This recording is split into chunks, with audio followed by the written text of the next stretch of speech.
Elio, acteur de référence de la maîtrise de l'énergie, présente Comprendre la transition énergétique, la chronique de Marina. Chaque mois, Marina Auffel, responsable des affaires publiques et juridiques chez Elio, décrypte l'actualité réglementaire de la transition énergétique. Bonjour Marina. Bonjour Géraldine. Marina, aujourd'hui, vous faites un bilan intermédiaire du plan économique de relance de la France lancé par le gouvernement en septembre 2020. Alors, pouvez-vous nous rappeler ce qu'est ce plan de relance et à quoi il répond exactement ? Tout à fait. Rappelons-nous qu'en 2020, le monde entier a été impacté par une crise sanitaire du Covid-19 et qu'il y a eu des impacts économiques et sociaux assez considérables, notamment pour la France et son économie. En réponse à cela, une réponse politique a été faite par le Premier ministre Jean Castex le 3 septembre 2020 en annonçant un plan inédit de financement supplémentaire pour relancer l'économie française. Un plan donc à hauteur de 100 milliards d'euros est donc annoncé le 3 septembre face au Parlement. Ce plan de 100 milliards d'euros est à la fois financé par l'Union européenne et également par une part de notre endettement de l'État. Ces 100 milliards d'euros, ce qui est également ici inédit, consacrent au moins un tiers à la transition énergétique, donc désigné comme un secteur prioritaire par le gouvernement. Il faut le souligner, c'est historique. Alors justement, vous parlez un petit peu des secteurs stratégiques. Quels sont-ils précisément ? Tout à fait, on le voit très bien dans le plan. Dans les 100 milliards d'euros, vous avez quand même plus de 30 milliards d'euros qui est donc consacré à la transition énergétique, une grosse partie à la décarbonation de l'industrie, une autre partie au transport, mobilité douce. Vous avez aussi également une partie du budget qui est dédiée au tourisme durable.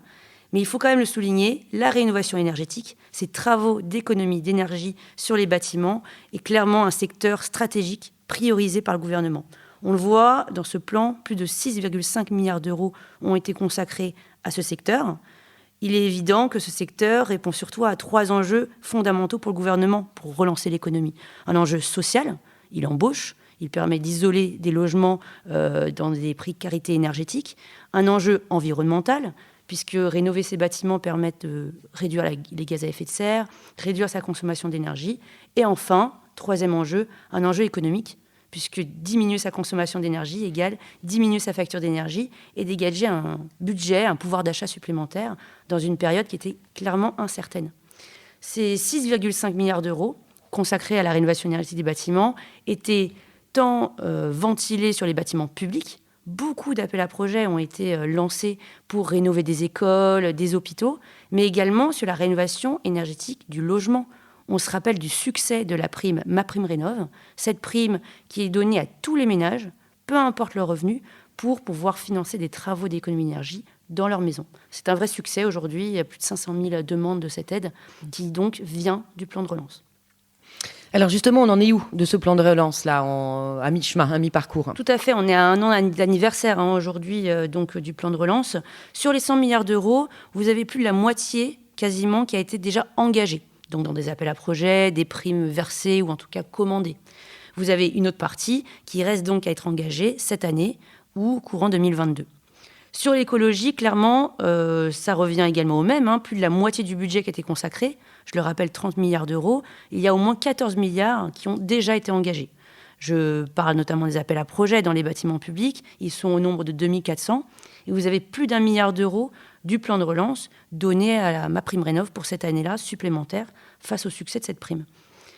Franchement, il faut quand même le dire que pour le groupe Elio, on a quand même 3 points de bilan à 1 an d'anniversaire de ce plan de relance. Le premier, c'est quand même que ce plan de relance est un véritable signal politique, symbolique, fort à la rénovation énergétique et plus largement à la transition énergétique. Ce qu'il faut se dire, c'est quand on lance un budget de 30 milliards d'euros dédié à ce secteur, cela est synonyme pour les entreprises et les professionnels d'investissement, de pérennité, de réassurance à court terme, de pouvoir embaucher, de pouvoir planifier en fait leurs travaux et donc d'assistance finalement budgétaire, financière et de sécurité.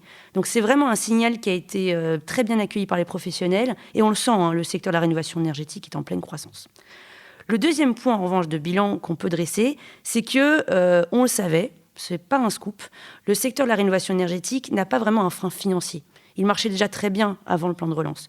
Le problème, c'est que le secteur de la rénovation énergétique a du mal à vraiment atteindre ses objectifs, ses ambitions, par rapport à des freins beaucoup plus opérationnels et réglementaires. Un frein opérationnel du manque de main-d'œuvre qualifiée. On n'a pas assez d'organismes de contrôle de chantier, pas assez d'artisans qualifiés, pas assez de chefs de projet de la rénovation énergétique. Ça, c'est vraiment un frein pour nous, professionnels, pour répondre à la demande qui est censée être un objectif du gouvernement. Vous avez également des freins réglementaires. Nous avons vraiment une réglementation qui change très régulièrement, qu'il est très difficile de comprendre, d'interpréter de manière certaine, et cela freine de nombreux projets d'envergure, donc qui pourraient répondre aux objectifs de la rénovation énergétique. Enfin, dernier frein, c'est clairement beaucoup plus prosaïque, des freins de matériaux notamment.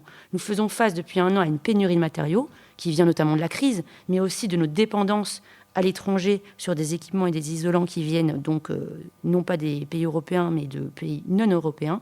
Et ça, c'est encore un 3e frein auquel on n'a pas vraiment trouvé de réponse. Le plan de relance ne répond pas à ces 3 freins, donc il va falloir vraiment attendre du gouvernement, notamment dans un plan complémentaire, pour résoudre ces freins sectoriels. 3e point, et j'en resterai là, c'est clairement chez Elio un manque d'approche globale peut-être de ces financements qui sont délivrés comme ça sur le secteur. On pense notamment à tous ces financements sous forme de primes, comme ma prime Rénov qui vient financer des travaux d'économie d'énergie. Mais pourquoi donc tous ces financements viennent financer des équipements et des isolants qui parfois viennent de l'étranger, en dehors de l'Union européenne?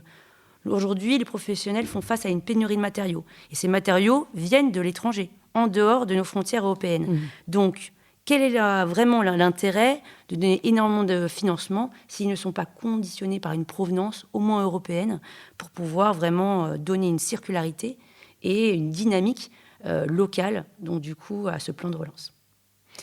Donc pour vous, Marina, pour Elio, ce plan de relance est effectivement un très bon signal qui est symbolique, politique, fort, mais il y a des freins qui demeurent, notamment sur l'approche globale, sur l'emploi et sur la réglementation. Tout à fait.